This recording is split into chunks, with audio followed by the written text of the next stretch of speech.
Hola, mi nombre es Emiliano Pérez Cortés, soy profesor de la Facultad de Estudios Superiores Aragón en la carrera de Ingeniería Civil y en esta ocasión continuaremos con el curso de hidrología. Entonces vamos a eso. Gracias por la atención a todos los espectadores. En esta ocasión continuaremos con el capítulo de precipitación, pero ahora veremos lo que es el tema de la estación meteorológica, ¿no? Y todos los elementos que componen una estación meteorológica. Y para ello empezaremos con una breve introducción y posteriormente veremos todos los aspectos. Entonces, como introducción, para cualquier estudio dentro del campo de la hidrología es esencial contar con bases de datos confiables y registros históricos amplios. Estas bases de datos y registros históricos se alimentan mediante mediciones que deben realizarse de manera adecuada y estandarizada. Las reglas han evolucionado en cuanto al equipo, instrumentos, sensores y la ubicación de los mismos. En general, cada ciencia tiene su propio equipamiento e instrumental de laboratorio. Sin embargo, la meteorología es una disciplina corta en equipos de laboratorio y amplia en equipo de observación en campo. Aquí en equipos de laboratorio se refiere básicamente así esos tipos de los que hacemos, ¿no? La idealización de los famosísimos científicos locos, ¿no? Y en el que están con probetas y demás, ¿no? A eso, más o menos a eso me quiero referir, ¿no? Y en realidad lo que tiene muchos aparatos, la meteorología, o tiene muchos equipos de sensor o sensores, pero los tiene básicamente en campo, ¿no? Alrededor de la zona terrestre, alrededor de la zona del mar, en el aire o en la atmósfera y en el universo, ¿no?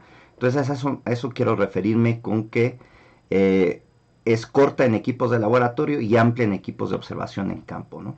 Bueno, continúo. En algunos aspectos esto puede parecer bueno, pero en realidad puede hacer que simples observaciones se desvíen hacia una afirmación errónea. En la atmósfera hay muchos objetos o cualidades que pueden ser medidos. La lluvia, por ejemplo, ha sido observada en cualquier lugar y desde siempre siendo uno de los primeros fenómenos en ser medidos históricamente, ¿no? Entonces continúo. De todos los componentes del ciclo hidrológico, especialmente los elementos de precipitación, llamamos la lluvia y la nieve, por ejemplo, son los más medidos. Parecería ser un procedimiento sencillo el registro de la cantidad de lluvia y nieve. Sin embargo, los meteorólogos e hidrólogos aceptan que la medición de precipitación no es tan fácil como parece. No es físicamente posible captar toda la lluvia o nieve que cae sobre la cuenca de drenaje. Sin embargo, se busca que las mediciones de precipitación sean las muestras más representativas del volumen de agua colectado en el área de la cuenca. Los datos e información recopilada de los diferentes instrumentos es obtenida mediante medición tradicional directa in situ o mediante la medición indirecta. Cada instalación tiene sus fortalezas y limitaciones, por ello conviene analizar las diferentes técnicas y instrumentos, sensores de medición para proporcionar los datos necesarios de acuerdo con cada aplicación específica. De modo que, si se utilizan ambas técnicas, estas pueden complementarse. Las mediciones in situ constituyen la base principal en el proceso de calibración de la información obtenida mediante la medición indirecta. Una estación meteorológica es una instalación destinada a medir y registrar regularmente diversas variables meteorológicas, que ya las mencioné o las mencionaré, ¿no? Bueno, vamos a ver entonces cuál es la famosa medición directa tradicional o in situ, ¿no? Y hay las llamadas estaciones meteorológicas manuales y están también las llamadas estaciones meteorológicas automáticas.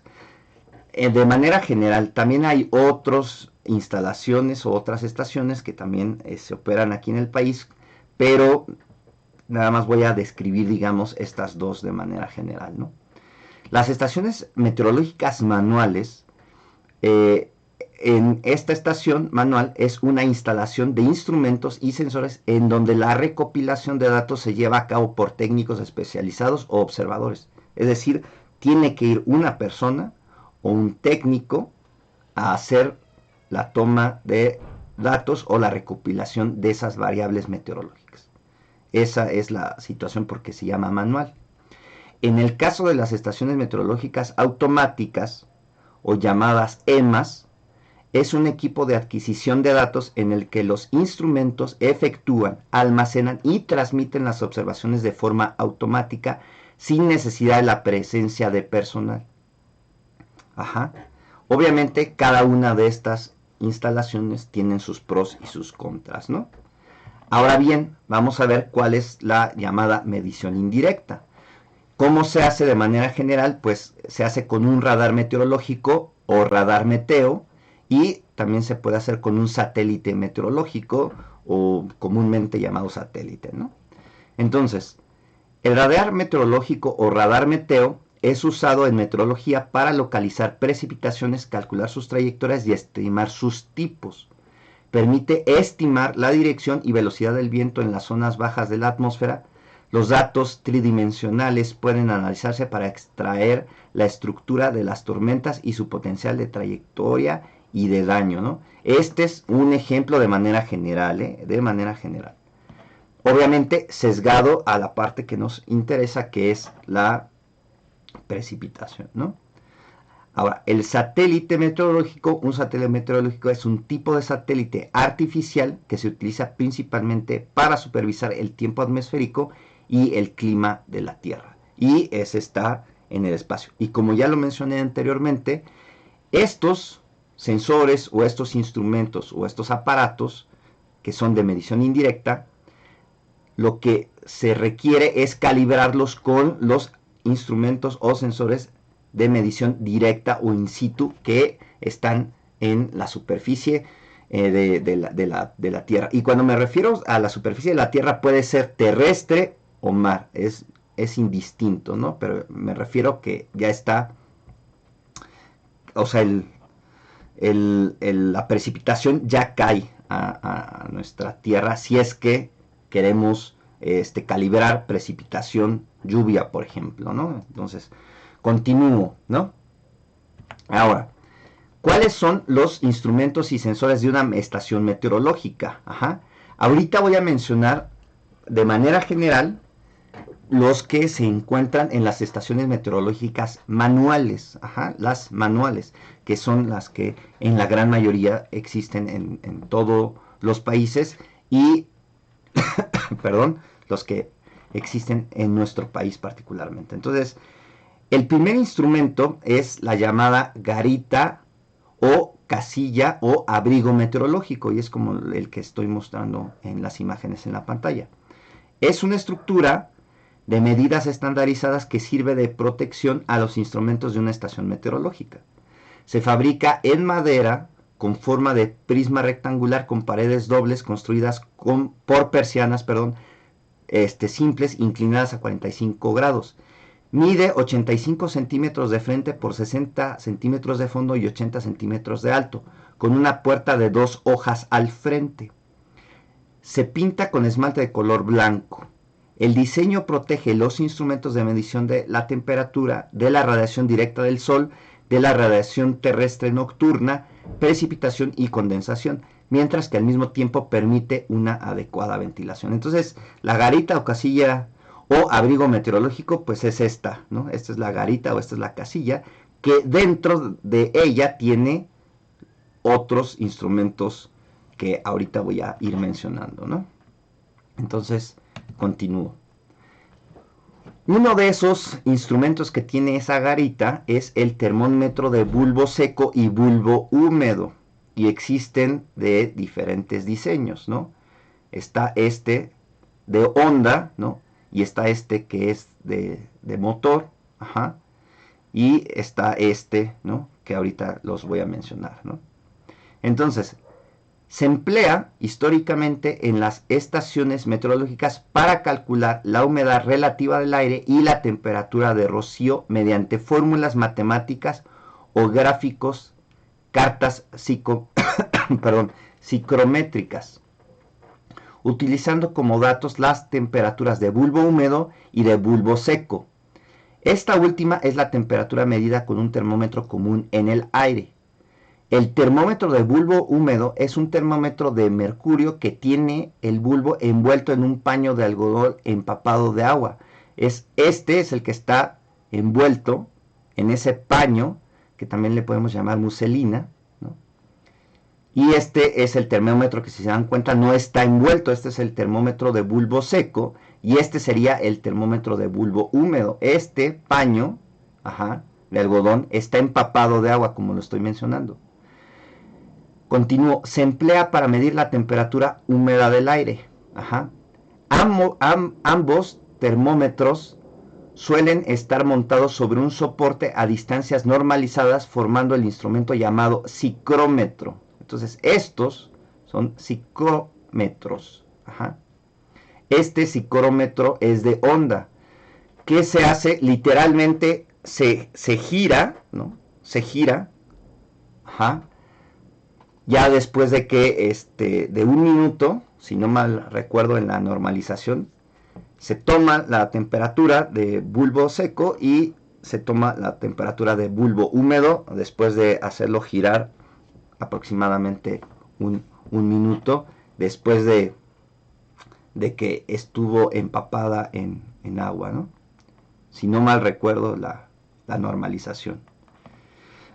Continúo. Otro instrumento es el termómetro de máximas y mínimas. El termómetro de máximas y mínimas, o termómetro de SIX, es un termómetro usado en meteorología para registrar las temperaturas más altas y más bajas del día. Repito, para registrar las temperaturas más altas y más bajas del día. Fue inventado por el inglés James Six en 1782 y que lleva su nombre. El mismo diseño básico sigue estando en uso hoy en día. Es un termómetro de mercurio que tiene un estrechamiento del capilar cerca del bulbo o depósito. Cuando la temperatura sube, la dilatación de todo el mercurio del bulbo vence la resistencia opuesta por el estrechamiento, mientras que cuando la temperatura baja y la masa de mercurio se contrae, la columna se rompe por el estrechamiento y su extremo libre queda marcando la temperatura máxima, ¿no? Entonces aquí en la imagen, no sé si se alcanza a ver, yo creo que sí, pero está, es un termómetro en U, ¿no? Como el que está aquí, pero este, si no mal recuerdo, es de alcohol, este sí es de mercurio. Entonces es un termómetro que está en U y hay un termómetro que en este caso marca las mínimas y este marca las máximas. Y entonces hay una, dentro del bulbo o dentro del termómetro, hay una especie como de barrita o un pequeño filamento de metal que sube y baja,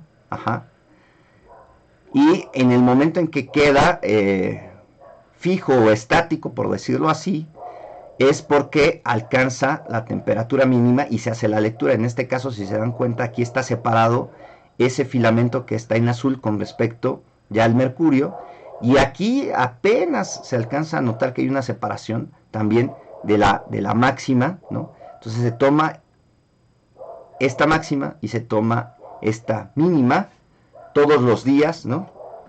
Y una vez que se toma ese valor, se vuelven a deslizar ese filamento con un imán, se desliza y se, por decir así, reseteo, ¿no? Las temperaturas máximas, mínimas de ese día, y al siguiente día vuelvo a hacer la toma de datos, ¿no? Entonces continúo ahora con el siguiente instrumento, que es el pluviómetro. El pluviómetro es el dispositivo más utilizado por la mayoría de los servicios meteorológicos e hidrológicos para las mediciones oficiales. Esto es de la Organización Meteorológica Mundial en el 2017, ¿no? Como referencia. Perdón. Consiste en un recipiente abierto, por lo general de forma cilíndrica, como lo estoy mostrando en la figura. Según el país se utilizan diferentes alturas y tamaños de boca y por lo tanto las mediciones no son estrictamente comparables. La altura de la precipitación captada en un pluviómetro se mide por medio de una probeta o regleta de varilla graduadas, como la que está aquí, ¿no? Y existen dos tipos de pluviómetros, estándar y totalizadores. Esta imagen es, digamos que, el ejemplo de manera didáctica del pluviómetro estándar, y este es un pluviómetro totalizador, ¿no? Esta foto la tomé de este sitio y corresponde a Javier Ferraz, ¿no? Pero este es un ejemplo de la foto de un pluviómetro, ya que es totalizador. De manera general, el que se ocupa es este, ¿no? Repito. Continúo. Otro instrumento que tiene una estación meteorológica manual es el pluviógrafo. Ajá. Los pluviógrafos miden la cantidad de agua precipitada. Nada más para mencionar con respecto al pluviómetro, la cantidad que se mide es por día, por día, cada 24 horas el observador o el técnico mide los milímetros que capturó el pluviómetro y lo vacía, y después al siguiente día en la misma hora, dependiendo de la norma técnica del país. Aquí en México se toman todas esas mediciones a las 8 de la mañana, y entonces va el técnico, mide, vacía el pluviómetro, registra ese dato, y a las 8 de la mañana del siguiente día ve si nuevamente el pluviómetro tuvo una acumulación de precipitación, ¿no? Bueno, entonces regreso, una disculpa por lo siguiente que ahorita voy a mencionar. Los pluviógrafos miden la cantidad de agua precipitada y el tiempo en que transcurre. Entonces, la diferencia entre el pluviómetro y el pluviógrafo es esa. El pluviógrafo aquí sí mide el tiempo en que transcurre esa agua que está precipitando. Y en el pluviómetro, repito, es cada 24 horas, ¿no? Entonces continúo. Por lo general se utilizan tres tipos de pluviógrafos. Uno de pesada, que es este. Dos de flotador, que es este. Y tres de cubeta basculante, También este se llama en inglés tipping bucket, ¿no? El de cubeta basculante es el famoso tipping bucket. Ahora bien, el pluviógrafo tiene por función registrar en un gráfico la cantidad de agua caída en un periodo de tiempo determinado, lo cual permite establecer la distribución e intensidad de las lluvias, ya que permite conocer la hora de comienzo y finalización de las precipitaciones, así como su intensidad en litros por metro cuadrado caídos en una hora. Estas figuras las tomé del Manual de Prácticas de Hidrología del Observatorio Hidrológico Académico de la UNAM. Y como medida de sugerencia o como recomendación al espectador, les pueden descargar ese manual de prácticas de la página del OH académico, y me parece que solo sirve la página mediante un teléfono celular, es hasta donde conozco y me han dicho mis compañeros del Observatorio Hidrológico. Sirve descargarlo desde una plataforma celular, porque creo que tiene ahí conflictos con el de las plataformas de computadora o los navegadores de computadora. Bueno, eso es lo que me han dicho, ¿no? Puedo estar equivocado, y entonces ahí en los comentarios o en las críticas me puede decir los del Observatorio Hidrológico de la UNAM si estoy en lo correcto o no. Entonces continúo. Otro instrumento que tiene la estación meteorológica manual o la típica estación meteorológica es el tanque evaporímetro o evaporímetro, ¿no? También le llaman otros evaporómetro, si no mal recuerdo, ¿no? Entonces, se utilizan varios tipos, sin embargo uno de los más utilizados es el tanque clase A. Este es un tanque cilíndrico de lámina galvanizada de 1.21 metros de diámetro y 25 centímetros de profundidad. Se coloca sobre una plataforma por encima del suelo a una distancia de 10 centímetros de alto, perfectamente horizontal. Se mide el volumen de agua necesario para mantener el nivel constante en unidad de tiempo, que puede ser 6, 12 o 24 horas. El volumen de agua consumido, se transforma en milímetros de agua evaporada por unidad de tiempo, ¿no? Y entonces aquí lo que obtenemos es una altura de milímetros de agua evaporada, ¿no? Con este tanque evaporímetro, ¿no? Continúo con uno de los instrumentos también que tiene la estación meteorológica manual, es el llamado barómetro, ¿no? Este es un barómetro, es un instrumento que mide la presión atmosférica, y esta es una imagen que tomé de Amazon, porque es uno de los que venden este barómetro de carátula, y se mide en milímetros de altura de mercurio, esa es una forma, o en, en pascales, ¿no? Y bueno, continuamos con el anemómetro o anemógrafo. Ajá.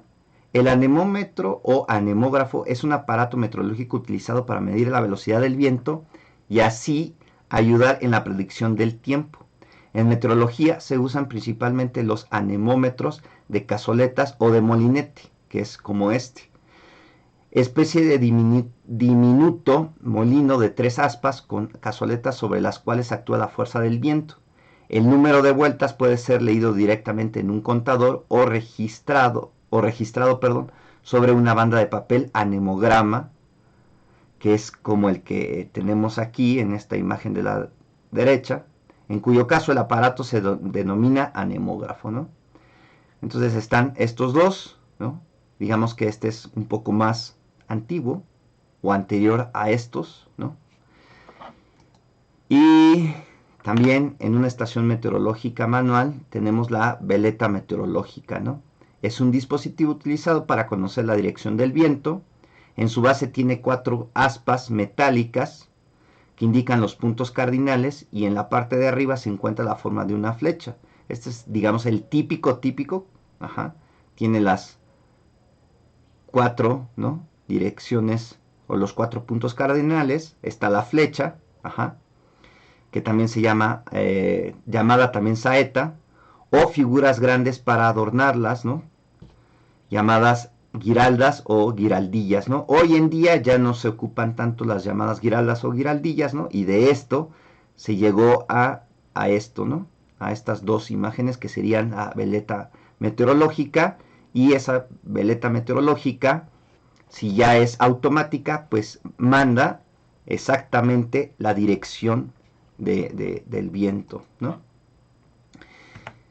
Ahora bien, ahora voy a mostrar las estaciones meteorológicas automáticas, qué es lo que miden y básicamente cómo son las estructuras, ¿no?, y cómo es su instalación a grandes rasgos, ¿no? Entonces, estas estaciones meteorológicas automáticas miden velocidad del viento, dirección del viento, presión atmosférica, temperatura y humedad relativa, radiación solar, precipitación, y se le puede ir añadiendo otras variables meteorológicas, ¿no?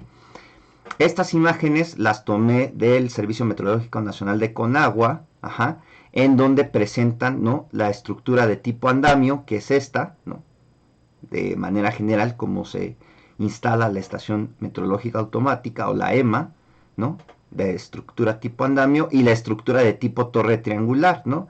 Es decir, es un poco o mucho más alta que la de tipo andamio y tiene básicamente los mismos instrumentos, ¿no?, en donde hay un gabinete, donde se mide la velocidad del viento con un anemómetro, la dirección del viento, ¿no?, con la veleta, un pluviómetro, temperatura y humedad, radiación solar, un panel solar que además ayuda a, ya en estas estaciones automáticas, a tener energía para los instrumentos, ¿no?, para que aquellos instrumentos que utilizan energía, pues se mantengan midiendo y emitan la señal, ¿no?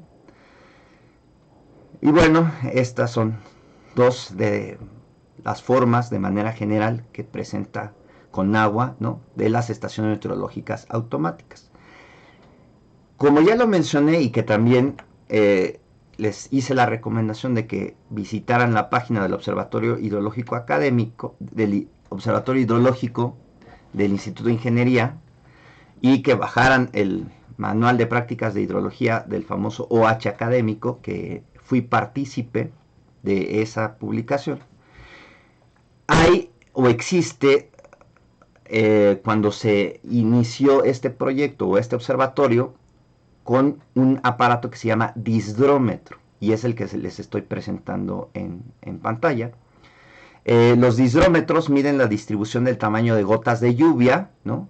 Característica que permite identificar la microestructura de la lluvia con gran detalle.